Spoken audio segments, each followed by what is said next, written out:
ദേശീയ തലത്തിൽ തന്നെ ഏറെ ശ്രദ്ധ നേടിയ കൊള്ളകളിലൊന്നാണ് കേരളത്തിലെ പുണ്യക്ഷേത്രമായ ശബരിമലയിലെ സ്വർണ്ണക്കൊള്ള. കഴിഞ്ഞ സെപ്റ്റംബർ മാസത്തിലാണ് ഇത് വെളിച്ചത്ത് വരുന്നത്. ഹൈക്കോടതിയുടെ ശ്രദ്ധയിൽപ്പെട്ട ഉടൻ തന്നെ ഹൈക്കോടതിയുടെ ഗൗരവം മനസ്സിലാക്കുകയും ഒരു പ്രത്യേക അന്വേഷണ സംഘത്തെ നിയോഗിക്കുകയും ചെയ്തിരുന്നു. പ്രത്യേക അന്വേഷണ സംഘം ഇതുമായി ബന്ധപ്പെട്ട് 2 കേസുകൾ രജിസ്റ്റർ ചെയ്തുകൊണ്ടാണ് അന്വേഷണം മുന്നോട്ട് കൊണ്ടുപോകുന്നത്. ഒന്നാമത്തെ കേസ് ശബരിമലയിലെ ദ്വാരപാലക ശില്പങ്ങളിലെ സ്വർണ്ണപ്പാളികൾ കട്ടതാണ്. രണ്ടാമത്തേത് ശ്രീകോവിലിലെ കട്ടളപ്പാളികളിലെ സ്വർണം കട്ടതാണ്. ഈ 2 കേസുകളിലുമായിട്ട് നിരവധി പ്രതികൾ ഇതിനോടകം തന്നെ അറസ്റ്റിലായിട്ടുണ്ട്. ഒന്നാമത്തെ കേസിൽ ഏതാണ്ട് 16 പ്രതികളെയാണ് പട്ടികയിൽ ചേർത്തിരിക്കുന്നത്. ഇതിൽ 11 പ്രതികൾ അറസ്റ്റിലായിട്ടുണ്ട്. രണ്ടാമത്തെ കേസിൽ 13 പ്രതികളുണ്ട്. ഇതിൽ 11 പ്രതികൾ അറസ്റ്റിലായിട്ടുണ്ട്. അത്തരത്തിൽ വളരെ പ്രമാദമായ ഒരു കേസിൽ എല്ലാ പഴുതുകളും അടച്ചുള്ള അന്വേഷണമാണ് പ്രത്യേക അന്വേഷണ സംഘം നടത്തുന്നത്. ആ അന്വേഷണം സംബന്ധിച്ച് ഇടക്കാല റിപ്പോർട്ട് ഹൈക്കോടതിയിലെ ദേവസ്വം ബെഞ്ചിൽ ഈ അന്വേഷണ സംഘം സമർപ്പിക്കുന്നതുമുണ്ട്. എന്നാൽ ഇപ്പോൾ ഈ അന്വേഷണം ഒരു വളരെ നിർണായകമായ ഒരു ഘട്ടത്തിൽ എത്തി നിൽക്കുമ്പോൾ വലിയ ആശങ്ക ഉണ്ടാക്കുന്ന തരത്തിലുള്ള ചില സംഭവങ്ങളാണ് തുടർച്ചയായിട്ടുണ്ടാകുന്നത്. അന്വേഷണ സംഘം അന്വേഷണം വളരെ കാര്യക്ഷമമായിട്ട് മുന്നോട്ട് കൊണ്ടുപോകുന്നുണ്ട് എങ്കിൽ പോലും ഇതുവരെയും പ്രാഥമികമായ കുറ്റപത്രം സമർപ്പിക്കാൻ സാധിച്ചിട്ടില്ല. അതിന്റെ പ്രധാനപ്പെട്ട കാരണം എന്താണെന്ന് ചോദിച്ചാൽ, ഈ കേസിലെ ഏറ്റവും പ്രധാനപ്പെട്ട തെളിവെന്ന് പറയുന്നത് ഇതിൽ നഷ്ടപ്പെട്ടിരിക്കുന്ന സ്വർണമാണ്, തൊണ്ടിമുതലാണ്. ആ തൊണ്ടിമുതലിൽ ഒരു തരി സ്വർണം പോലും കണ്ടെത്താൻ ഈ പറയുന്ന അന്വേഷണ സംഘത്തിന് ഇതുവരെയും കഴിഞ്ഞിട്ടില്ല. അതുകൊണ്ട് തന്നെ പ്രാഥമിക കുറ്റപത്രം പോലും സമർപ്പിക്കാൻ അന്വേഷണ സംഘത്തിന് ഇതുവരെയും കഴിഞ്ഞില്ല. അതിന്റെ അടിസ്ഥാനത്തിൽ പ്രതികൾ ഓരോരുത്തരായിട്ട് ജയിലിന് പുറത്തേക്ക് ഇറങ്ങുന്ന ഒരു കാഴ്ചയാണ് ഇന്നലെ നമ്മൾ കണ്ടത്. ഇന്നലെ കേസിലെ 2ാം പ്രതിയായ മുൻ അഡ്മിനിസ്ട്രേറ്റീവ് ഓഫീസറും മുൻ എക്സിക്യൂട്ടീവ് ഓഫീസറുമായിരുന്ന മുരാരി ബാബുവാണ് ജയിലിന് പുറത്തിറങ്ങിയത്. ഈ കേസിൽ അറസ്റ്റിലായി 90 ദിവസത്തെ ജയിൽവാസം കഴിഞ്ഞതോടുകൂടിയാണ് മുരാരി ബാബു സ്വാഭാവിക ജാമ്യം നേടി പുറത്തു വന്നിരിക്കുന്നത്. ഇത്തരത്തിൽ ഈ കേസിലെ 1ാമത്തെ പ്രതി ഉണ്ണികൃഷ്ണൻ പോറ്റി മുതൽ ഇനിയിപ്പോൾ അറസ്റ്റിലായ അതേ ക്രമത്തിൽ ഈ പ്രതികളെല്ലാം തന്നെ സ്വാഭാവിക ജാമ്യം നേടി പുറത്തു വരുന്ന ഒരു കാഴ്ച കേരളീയ ജനതയ്ക്ക് കാണേണ്ടി വരും. അത്തരമൊരു ദുർവിധി കേരളീയ പൊതുസമൂഹത്തിന് ഉണ്ടാകുമെന്നാണ് നമുക്കിപ്പോൾ മനസ്സിലാക്കാൻ കഴിയുന്നത്. നിയമത്തിൽ പറയുന്നതനുസരിച്ചാണെങ്കിൽ 10 വർഷത്തിലധികം ശിക്ഷ കിട്ടാവുന്ന കുറ്റങ്ങൾ ചുമത്തിയിട്ടുള്ള കേസുകളിൽ പ്രതികളെ അറസ്റ്റ് ചെയ്ത് 90 ദിവസത്തിനകം കുറ്റപത്രം സമർപ്പിക്കണം. 10 വർഷത്തിൽ താഴെയുള്ള കുറ്റങ്ങളാണെങ്കിൽ, ശിക്ഷ കിട്ടാവുന്ന കുറ്റങ്ങളാണെങ്കിൽ അത് 60 ദിവസത്തിനകവും കുറ്റപത്രം സമർപ്പിക്കണം. ഇവിടെ 10 വർഷത്തിലധികം ശിക്ഷ കിട്ടാവുന്ന കുറ്റങ്ങളാണ് ചുമത്തിയിരിക്കുന്നത്. അതുകൊണ്ട് തന്നെ പ്രതി അറസ്റ്റിലായി കഴിഞ്ഞാൽ ആ 90 ദിവസം കഴിയുമ്പോൾ ആ അറസ്റ്റ് രേഖപ്പെടുത്തി 90 ദിവസത്തിനകം കുറ്റപത്രം സമർപ്പിക്കേണ്ട ഒരു ബാധ്യത അന്വേഷണ സംഘത്തിനുണ്ട്. എന്നാൽ ആ കാര്യത്തിൽ അന്വേഷണ സംഘം പൂർണ്ണ പരാജയമായി മാറിയതാണ് ഇതുപോലെ പ്രതികൾ ഓരോരുത്തരായിട്ട് ജയിലിന് പുറത്തേക്ക് ഇറങ്ങുന്നതിന് കാരണമായിട്ടുള്ളത്. 1ാം പ്രതി ഉണ്ണികൃഷ്ണൻ പോറ്റി ഒക്ടോബർ 17-ാം തീയതിയാണ് അറസ്റ്റിലാകുന്നത്. അദ്ദേഹം ആദ്യത്തെ കേസിൽ അറസ്റ്റിലായിട്ട് 90 ദിവസം കഴിഞ്ഞിരിക്കുന്നു. അദ്ദേഹത്തിന് ആ കേസിൽ സ്വാഭാവിക ജാമ്യം ഇതിനോടകം അനുവദിക്കുകയും ചെയ്തിട്ടുണ്ട്. എന്നാൽ 2ാമത്തെ കേസിൽ അദ്ദേഹത്തിന്റെ അറസ്റ്റ് രേഖപ്പെടുത്തിയിട്ട് 90 ദിവസം പൂർത്തിയായിട്ടില്ല. ഈ വരുന്ന ഫെബ്രുവരി 1-ാം തീയതി അങ്ങനെ ആ കേസിലും 90 ദിവസം പൂർത്തിയാകും.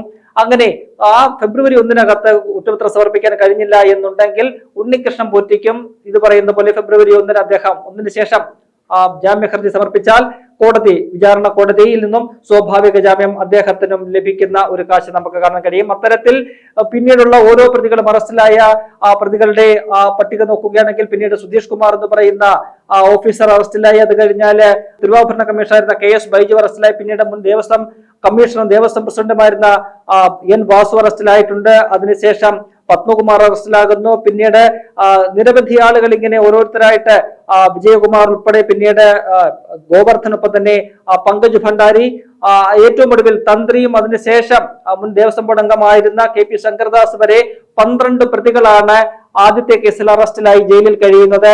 അവരൊക്കെ തന്നെ ഈ പറയുന്ന പോലെ അറസ്റ്റ് രേഖപ്പെടുത്തി അവരുടെ 90 ദിവസത്തിനകത്ത് കുറ്റപത്രം സമർപ്പിക്കാൻ കഴിഞ്ഞില്ല എന്നുണ്ടെങ്കിൽ ഈ പ്രതികൾ ഓരോരുത്തരും ഈ പറയുന്ന പോലെ സ്വാഭാവിക ജാമ്യം നേടി പുറത്തു വരുന്ന ഒരു കാഴ്ച നമുക്ക് കാണാം. ഒന്നും ഒരു പ്രധാനപ്പെട്ട കാര്യം ഓർക്കണം, ഈ 90 ദിവസത്തിനകത്ത് ഒരിക്കൽ പോലും ഈ പ്രതികൾക്ക് ഒരു കോടതിയും ഒരു ജാമ്യം അനുവദിച്ചില്ല. അവരൊക്കെ തന്നെ പല കോടതികളെയും, സുപ്രീം കോടതിയിൽ വരെ, മുൻ ദേവസ്വം പ്രസിഡന്റും കമ്മീഷണറുമായിരുന്ന N വാസു കഴിഞ്ഞ ദിവസം സുപ്രീം കോടതിയിൽ വരെ ജാമ്യാപേക്ഷയുമായി സമർപ്പിച്ചു. എന്നാൽ സുപ്രീം കോടതിയിൽ നിന്ന് പോലും കനത്ത തിരിച്ചടി ഉണ്ടാകുന്ന കാഴ്ചയാണ് നമുക്ക് കാണാൻ കഴിയുന്നത്. സുപ്രീം കോടതി ചോദിച്ചത് ദേവന്റെ അല്ലെങ്കിൽ ഭഗവാന്റെ സ്വത്തല്ലേ കൊള്ളയടിച്ചത്, ഭഗവാന്റെ സ്വത്ത് പോലും കൊള്ളയടിച്ചില്ലേ എന്നാണ് സുപ്രീം കോടതിയിൽ നിന്ന് പോലും ചോദ്യമുണ്ടായത്.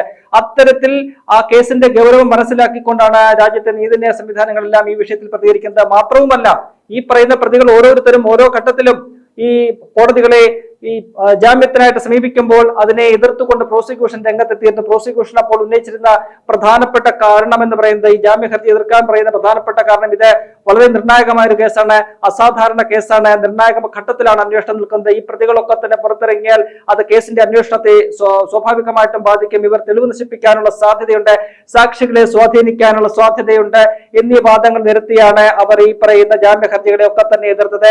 ആ വാദങ്ങൾ പൂർണ്ണമായും അംഗീകരിച്ചുകൊണ്ടും ആ കേസിന്റെ ഗൗരവം മനസ്സിലാക്കിക്കൊണ്ടുമാണ് കോടതികൾ ഓരോന്നും ഈ പ്രതികളുടെ ജാമ്യ ഹർജി തള്ളിക്കളഞ്ഞത്. എന്നാൽ ഈ പറയുന്നത് പോലെ കുറ്റപത്രം സമർപ്പിക്കാത്തതിനാൽ ഇവർ സ്വാഭാവിക ജാമ്യത്തിന് അർഹരായി അവർ പുറത്തിറങ്ങുമ്പോൾ ഈ പ്രത്യേക അല്ലെങ്കിൽ ഈ SITക്ക് വേണ്ടിയിട്ട് പ്രോസിക്യൂഷൻ ഉന്നയിക്കുന്ന ഈ വാദങ്ങളൊക്കെ തന്നെ അത് അവിടെ ശരിയാകുകയല്ലേ, അല്ലെങ്കിൽ അവർ ഉന്നയിച്ചിരിക്കുന്ന ആശങ്കകൾ, ഈ പറയുന്ന പോലെ പ്രതികൾ പുറത്തിറങ്ങിയാൽ അത് കേസന്വേഷണത്തെ ബാധിക്കുമെന്ന ആശങ്ക, അത് എവിടെ പോകുന്നു എന്നൊരു ചോദ്യമാണ് ഉയരുന്നത്. ഈ പറയുന്ന പോലെ ഓരോ പ്രതികളും, ഉണ്ണികൃഷ്ണൻ പോറ്റി ഉൾപ്പെടെ, ഒന്നാം പ്രതി ഉണ്ണികൃഷ്ണൻ പോറ്റി ഉൾപ്പെടെ എല്ലാ പ്രതികളും ഇനിയിപ്പോൾ പുറത്തിറങ്ങാനുള്ള ഒരു സാഹചര്യം ഇങ്ങനെ ഉരുത്തിരിഞ്ഞിരിക്കുകയാണ്. അപ്പോൾ മുൻപ് ജാമ്യ ഹർജികളിൽ ഈ പറയുന്ന പ്രോസിക്യൂഷൻ ഉന്നയിച്ച ആശങ്കകൾ, പ്രോസിക്യൂഷൻ പറഞ്ഞിരിക്കുന്ന അവരുടെ വാദങ്ങൾ ഈ കേസന്വേഷണത്തെ ഇത് ബാധിക്കും, അല്ലെങ്കിൽ അവർ ഈ സാക്ഷികളെ സ്വാധീനിക്കും, തെളിവുകൾ നശിപ്പിക്കും എന്ന് പറയുന്നത്, അത് ഈ പറയുന്ന പ്രതികൾ സ്വാഭാവിക ജാമ്യം കിട്ടി പുറത്തു വന്നാലും അത് സംഭവിക്കാനുള്ള സാധ്യതയില്ലേ എന്ന ചോദ്യം പ്രത്യേക അന്വേഷണ സംഘത്തിന് മുന്നിൽ നിൽക്കുകയാണ്. അവർക്ക് യാതൊരു ഉത്തരവുമില്ലാതെ അവര് ഇരുട്ടിൽ തപ്പുന്ന ഒരു കാഴ്ചയാണ് നമുക്ക് കാണാൻ കഴിയുന്നത്. എന്തായാലും ഈ പറയുന്ന പോലെ പ്രതികൾക്ക് പുറത്തിറങ്ങാനുള്ള ഒരു അവസരം, അവർക്ക് സുവർണ അവസരം ഒരുക്കി കൊടുക്കുന്ന സമീപനമാണ് ഈ പ്രത്യേക അന്വേഷണ സംഘത്തിൽ നിന്നും ഉണ്ടാകുന്നത് എന്നത് പറയാതിരിക്കാൻ നിർവാഹമില്ല എന്ന് പ്രതിപക്ഷ നേതാവ് VD സതീശൻ ഈ വിഷയത്തിലെ പ്രത്യേക അന്വേഷണ സംഘത്തിനെതിരെ വലിയ വിമർശനം ഉന്നയിക്കുന്നുണ്ട്. ഇതുവരെയും കേസന്വേഷണവുമായി ബന്ധപ്പെട്ട അന്വേഷണ പുരോഗതിയെ സംബന്ധിച്ചൊന്നും തന്നെ പ്രതിപക്ഷം വിമർശനങ്ങൾ അങ്ങനെ ഉന്നയിച്ചിട്ടില്ല. ചില സംശയങ്ങൾ പ്രകടിപ്പിച്ചിട്ടുണ്ട്. അന്വേഷണ സംഘത്തിനു മേൽ ഹൈക്കോടതിയുടെ നിരീക്ഷണം ഉണ്ടെങ്കിൽ പോലും മുഖ്യമന്ത്രിയുടെ ഓഫീസിന്റെ ചില സമ്മർദ്ദങ്ങൾ വരുന്നുണ്ട് എന്ന സംശയം അവർ പ്രകടിപ്പിച്ചിട്ടുണ്ട്. ആ സംശയത്തെ സ്വാധീനിക്കുന്ന തരത്തിലാണ് കഴിഞ്ഞ ഡിസംബർ മാസത്തിൽ ഹൈക്കോടതിയുടെ ഒരു സിംഗിൾ ബെഞ്ച്, ജസ്റ്റിസ് A ബദറുദ്ദീന്റെ ബെഞ്ച് പ്രതികളുടെ ജാമ്യ ഹർജി തള്ളിക്കൊണ്ടുള്ള ഒരു ഉത്തരവിൽ പറയുന്നതും അപ്രകാരമാണ്. ഡിസംബർ 5-ന് ശേഷം ഈ കേസിൽ വലിയൊരു കാലതാമസം ഉണ്ടായി, ഒരു അന്വേഷണത്തിൽ ഒരു മന്ദഗതി സംഭവിച്ചു എന്ന് കോടതി തന്നെ ചൂണ്ടിക്കാട്ടുന്ന ഒരു സാഹചര്യം ഉണ്ടായി. അപ്പോൾ അത്തരത്തിൽ ഇതുവരെയും ഈ പ്രത്യേക അന്വേഷണ സംഘത്തെ ഏതെങ്കിലും തരത്തിൽ അന്വേഷണത്തിന്റെ പേരിൽ വിമർശിക്കാതിരുന്ന ഒരു പ്രതിപക്ഷം, ആ പ്രതിപക്ഷത്തിന്റെ നേതാവ് ഇന്ന് ഈ പ്രതികൾ ഓരോരുത്തരായിട്ട് പുറത്തു വരുമ്പോൾ, ഇനിയുള്ള മറ്റുള്ള പ്രതികളും പുറത്തു വരുമെന്ന ഒരു സാഹചര്യം മുന്നിൽ നിൽക്കുമ്പോൾ അന്വേഷണ സംഘത്തിനെതിരെ ചില സംശയങ്ങൾ ഉയർത്തുകയാണ്. ആർക്ക് വേണ്ടിയിട്ടാണ് ഈ അന്വേഷണ സംഘം ഇപ്പോൾ പ്രവർത്തിക്കുന്നത് എന്ന ചോദ്യമാണ് അവിടെ ഉയരുന്നത്. ഈ പ്രതികളെയൊക്കെ തന്നെ രക്ഷിച്ചുകൊണ്ട് ആരെ രക്ഷിക്കാനാണ്, ആത്യന്തികമായിട്ട് ഈ പ്രതികളെല്ലാം പുറത്തിറക്കി ആരെ രക്ഷിക്കാനാണ് പ്രത്യേക അന്വേഷണ സംഘം ശ്രമിക്കുന്നത് എന്ന അതീവ ഗുരുതരമായിട്ടുള്ള ചോദ്യം പൊതുസമൂഹവും ഉയർത്തുന്നതാണ് നമുക്ക് കാണാൻ കഴിയുന്നത്. അവിടെ എന്തെങ്കിലുമൊക്കെ തന്നെ ഒത്തുകളികൾ നടക്കുന്നുണ്ടോ? പ്രതികളെല്ലാം പുറത്തിറക്കി ഈ പറയുന്ന പോലെ ഭരണപക്ഷത്തിന് അനുകൂലമായ ഒരു കാലാവസ്ഥ അന്തരീക്ഷം തെരഞ്ഞെടുപ്പിന് തൊട്ടു മുമ്പായിട്ട് സൃഷ്ടിക്കാനുള്ള ഒരു ബോധപൂർവമായ ശ്രമം നടക്കുന്നുണ്ടോ എന്ന് ആരെങ്കിലും സംശയിച്ചാൽ അവരെ കുറ്റം പറയാൻ പറ്റത്തില്ല. കാരണം ഇത്ര പ്രമാദമായ ഒരു കേസിൽ ഈ 90 ദിവസം കഴിഞ്ഞിട്ടും ഇതുപോലെ ഒരു കുറ്റപത്രം, പ്രാഥമിക കുറ്റപത്രം പോലും നൽകാൻ കഴിയുന്നില്ല. മാത്രവുമല്ല, ഈ പറയുന്ന തൊണ്ടി മുതൽ ഇതുവരെയും കണ്ടെടുക്കാൻ കഴിഞ്ഞിട്ടില്ല. ഈ 12 പ്രതികളെ പ്രത്യേക അന്വേഷണ സംഘം അറസ്റ്റ് ചെയ്ത് ജയിലിലിട്ടിട്ടുണ്ടല്ലോ, അവരെ തുടർച്ചയായിട്ട് ചോദ്യം ചെയ്യുന്നുണ്ടല്ലോ. ഈ സ്വർണം കൈകാര്യം ചെയ്ത ഉണ്ണികൃഷ്ണൻ പോറ്റി, ഒപ്പം തന്നെ ഈ സ്വർണം വേർതിരിച്ചെടുത്ത സ്മാർട്ട് ക്രിയേഷൻസ്, ചെന്നൈ ആസ്ഥാനമായിട്ടുള്ള സ്മാർട്ട് ക്രിയേഷൻസ്, ഈ സ്വർണം വാങ്ങിയ ഈ പറയുന്ന കർണാടകയിലെ ബെല്ലാരിയിലെ ജ്വല്ലറി ഉടമ, റോത്തം ജ്വല്ലറിയുടെ ഉടമയായിട്ടുള്ള ഗോവർദ്ധൻ, അത്തരത്തിലുള്ള പ്രതികളെയൊക്കെ തന്നെ നിരന്തരം ചോദ്യം ചെയ്തിട്ടും ഈ സ്വർണം എവിടെയാണ് എന്നുള്ളതിൽ ഒരു വിവരം പോലും പ്രത്യേക അന്വേഷണ സംഘത്തിന് ലഭിച്ചിട്ടില്ല. അപ്പോൾ ഈ പ്രതികളൊക്കെ തന്നെ പുറത്തേക്ക് പോയി കഴിഞ്ഞാൽ എങ്ങനെ, എവിടെയാണ് ഈ സ്വർണം എന്നുള്ളത് എങ്ങനെ ഈ പ്രത്യേക അന്വേഷണ സംഘം കണ്ടെത്തും എന്ന ഒരു ചോദ്യം കൂടി ഉയരുന്നുണ്ട്. അപ്പോൾ ഈ പ്രതികളെ ഇത്രയും ചോദ്യം ചെയ്തിട്ടും ഈ സ്വർണം കൈകാര്യം ചെയ്ത ഈ പ്രതികൾ ഇതുവരെയും ഒരക്ഷരം പോലും ഈ സ്വർണം എന്ത് ചെയ്തു എന്നുള്ളത്, എവിടെയെങ്കിലും മറിച്ചു വിറ്റോ അതെങ്കിൽ ഒളിപ്പിച്ചു വെച്ചിട്ടുണ്ടോ എന്നത് സംബന്ധിച്ചുള്ള ചോദ്യങ്ങൾക്കൊക്കെ തന്നെ ഇതിനോടകം അന്വേഷണ സംഘം ആരാഞ്ഞിട്ടുണ്ടാകും അവരോട്. പക്ഷെ ഇതുവരെയും അവർ ഒരു മറുപടിയും പറഞ്ഞിട്ടില്ല, ഒരു മറുപടിയും കിട്ടിയിട്ടില്ലാത്ത സാഹചര്യത്തിൽ അവരിനി പുറത്തു പോയാൽ ഇതിനകത്ത് എങ്ങനെ ഒരു ഉത്തരവ് ഈ പ്രത്യേക അന്വേഷണ സംഘത്തിന് കണ്ടെത്താൻ കഴിയും എന്നത് വളരെ ഗൗരവപ്പെട്ട ഒരു ചോദ്യമാണ്. ഇതിനോടകം കുറെ സ്വർണം പ്രത്യേക അന്വേഷണ സംഘം പിടിച്ചെടുത്തിട്ടുണ്ടെങ്കിൽ പോലും അതൊക്കെ തന്നെ ഇതിന് ആനുപാതികമായിട്ടുള്ള സ്വർണമാണ് പിടിച്ചെടുത്തിരിക്കുന്നത്.